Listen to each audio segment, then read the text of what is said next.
नाव सांगून सुरुवात करा. नमस्कार, मी सुहासिनी चंद्रकांत रासाटे, D.Ed. B.Ed. सुशिक्षित बेरोजगार समिती सांगली जिल्हा महिला अध्यक्ष.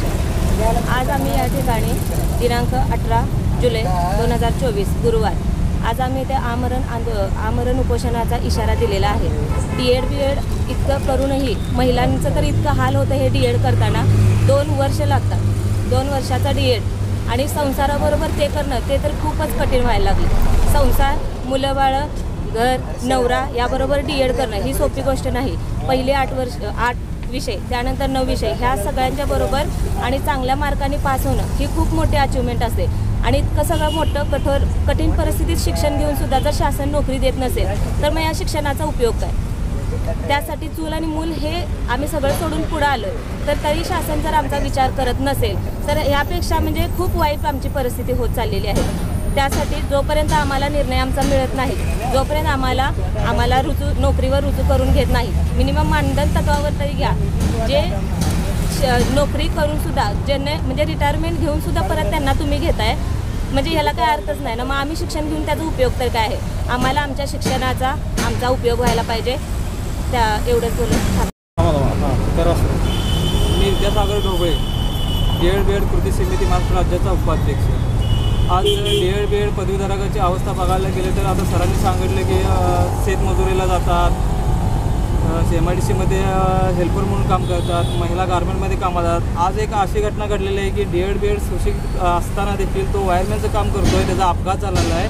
आता त्याचं कुटुंब चालायचं कसं?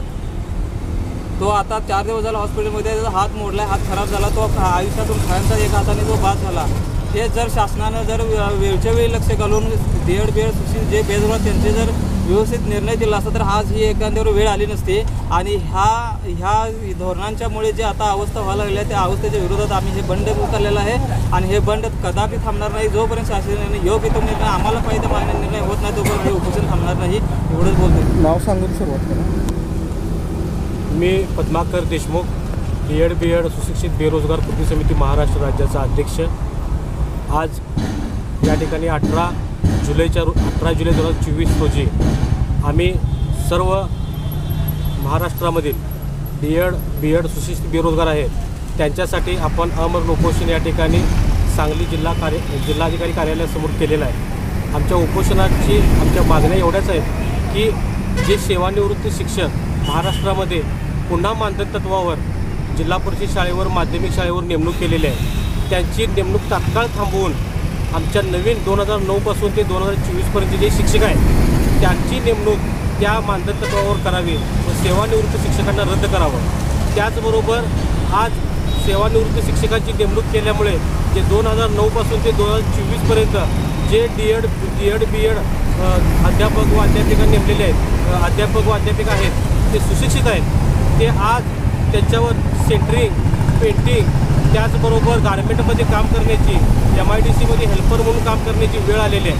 आज ज्ञानदानाचं पवित्र काम करण्याची संधी मिळावी म्हणून सर्व D.Ed. धारकांनी, B.Ed. धारकांनी अध्यापनाचे शिक्षण घेतलं, पदवी घेतली.